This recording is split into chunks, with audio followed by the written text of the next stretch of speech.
Contract outsourcing ఉద్యోగుల జీతాలు డైరెక్ట్గా అకౌంట్లో వేస్తారట. ఏప్రిల్ నుంచి అమలు. శాలరీ కష్టాలకు ఇక చెల్లు.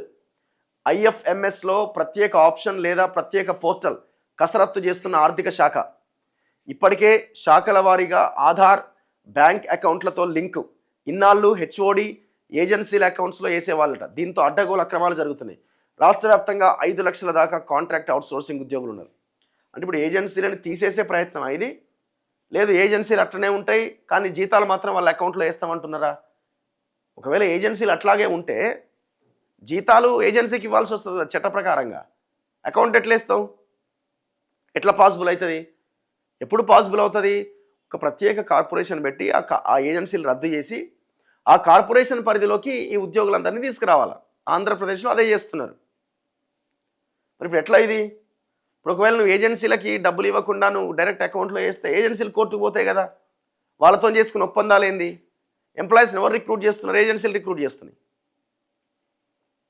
ఇది పాసిబుల్ అవుతుందా? రాష్ట్రంలో 5 లక్షలు మీకు ఏజెన్సీల మీద ప్రేమ మాత్రం పోతలేదు, మళ్ళీ ఉద్యోగులను ఏదో కాపాడే ప్రయత్నం చేస్తున్నాడు కలరింగ్.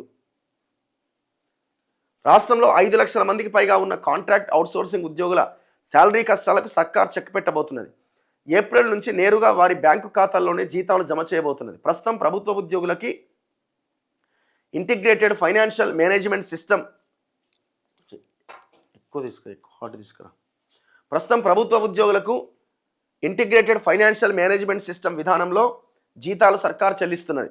కాంట్రాక్ట్ అవుట్సోర్సింగ్ ఉద్యోగులకు సైతం ఇదే పద్ధతిలో మధ్యవర్తులు, ప్రైవేట్ ఏజెన్సీల ప్రమేయం లేకుండా అత్యంత పారదర్శకంగా జీతాలు ఇవ్వాలని ఆర్థిక శాఖ నిర్ణయం తీసుకున్నది. అయితే ప్రస్తుతం ఐఎఫ్ఎంఎస్లోనే ప్రత్యేక ఆప్షన్ ఇచ్చి వీరికి శాలరీలు జమ చేయడమా, లేదంటే వీరి కోసం ప్రత్యేక వెబ్ పోర్టల్ రెడీ చేయడమా అనే దానిపై కసరత్తు చేస్తున్నది ఆర్థిక శాఖ.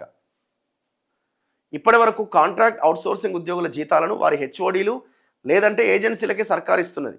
దీనివల్ల ఉద్యోగుల జీతాల్లో కోతలు పెట్టడంతో పాటు భారీ అక్రమాలకు జరుగుతున్నట్టు తేలడంతో ప్రభుత్వం నిర్ణయం తీసుకుందట. అసలు ఈ ఏజెన్సీలు రద్దు చేసి పడేయచ్చు కదా, ఎందుకు చేస్తలేరు? ఆంధ్రప్రదేశ్లో సాధ్యమైంది, తెలంగాణలో ఎందుకు సాధ్యమైతలేదు?